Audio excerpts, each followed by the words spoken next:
Y'all, Ray J checking in. Yo, this is for all the media outlets out there that's putting out these stories about me. Let me explain something to y'all, because I don't think y'all understand who I really am. I am my family. I love my family. I've dedicated my life to my family. To insinuate that I would do anything to harm my daughter was just sad, man. I'm at the Skyloft right now, as you can see, and I just don't understand how somebody can get stranded if we never left. We've been right here. You stay right there. People gonna get into the little arguments here and there that are small stuff that you can work out. But to take this to social media and create this crazy story about me leaving my baby in harm's way is not cool. Our circle needs to be tight like that, and nobody should be able to get in it. If we get into something big or small, we should be able to hug each other and love each other and listen to each other and understand what we need to do to make it right. How can I make adjustments? How can I compromise to make you happy? It goes both ways in a relationship. This is not it. I apologize for everything that's happening.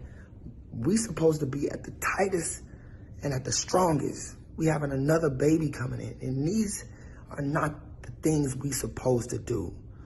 The devil's working, but he's not working hard enough, and he will never work hard enough, because my family is something that I will always die for, and the devil ain't ready to do that with me. Like I said, I wasn't gonna say anything, but since people want to get on social media and act like they're the victim and act like they know where we're at, which they don't, because okay, I'll stand up. They don't know where we're at because they haven't called, haven't checked, and I'm still blocked. So let's see, where should I start?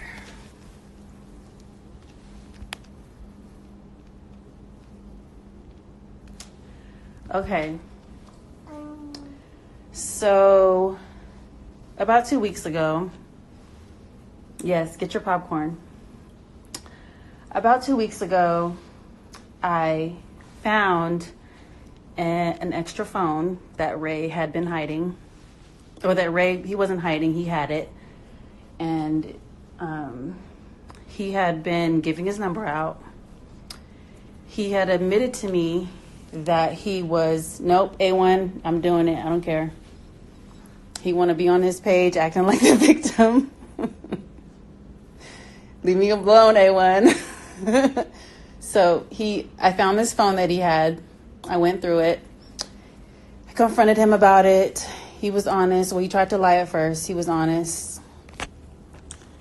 And he basically admitted that he had been entertaining, some women, stay women, because my baby's right here.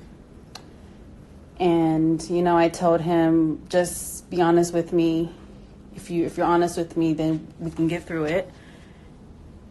And he pretty much made it seem like he did it because we had been arguing a lot lately. And so I'm like, okay, well, we have another baby on the way. I just want to be on the same page. Let's just put it behind us one last time, and let's just move forward, right? We're going to have better communication, like we can have kids, but if we don't have some type of foundation, communication, then it'll never work. So we put it behind us. So we come to Vegas for the Soul Train Awards, and I didn't want to come, but he asked me to come and Melody to come because he wanted us to come to the show. So we come.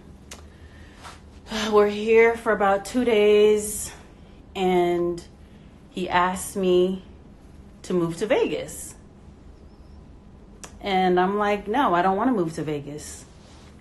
And so he's like, well, can you at least consider it?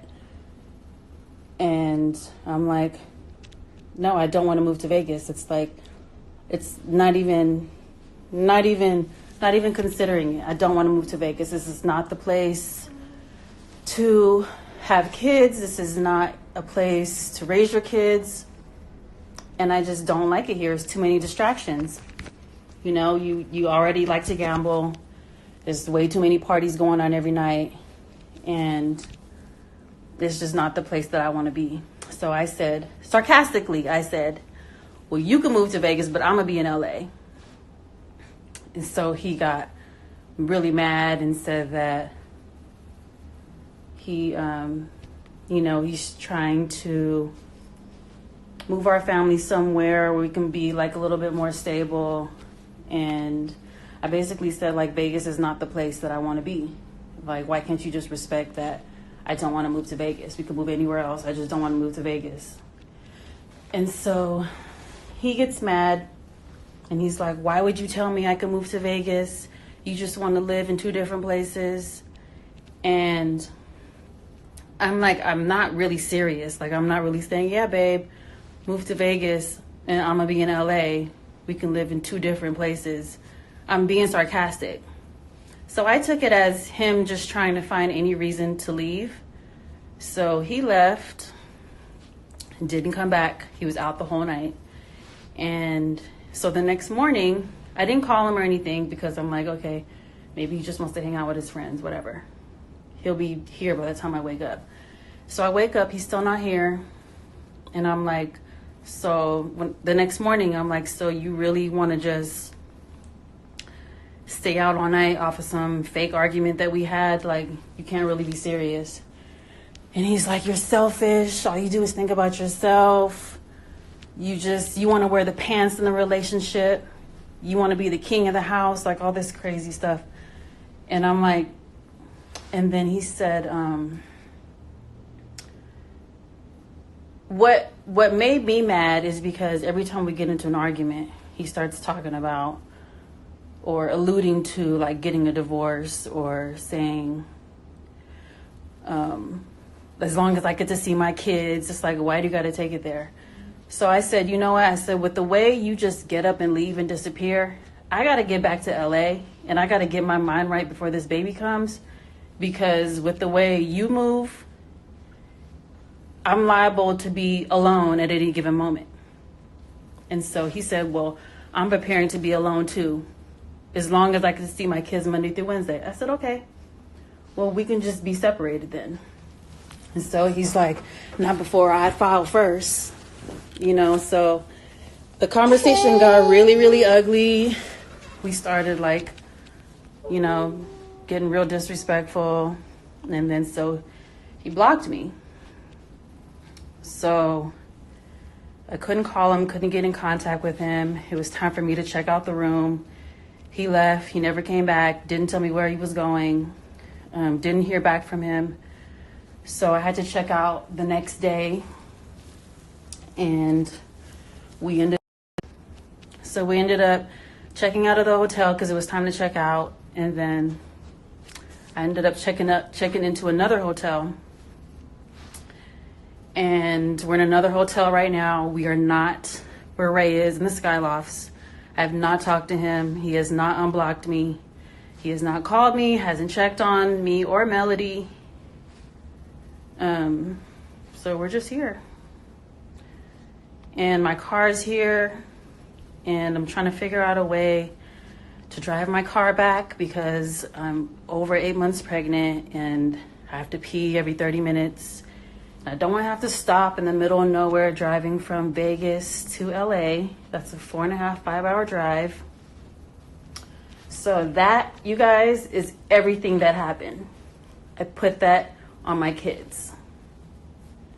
That's it. That's everything that happened. It all started off a stupid argument because I said I wouldn't move to LA. And he took that and used that as a reason to stay out all night and hang out with his friends and not call, not check. Still haven't talked to him. I don't know what he's talking about. I'm over there like he can see me from his window. No, he can't because I'm not even there anymore because we had to check out. So that's the whole say anything because I just felt like I said too much. And like after the argument that we had, he posted that picture on his Instagram, and that's what ticked me off because it's like, why would we say all that to each other and then you block me and then you want to post a family picture? That's what makes me like, that's what ticks me off. But we'll see what happens when I get back to LA, but I don't want to be married anymore, period. I don't have time for this. This is not love. And I'm done.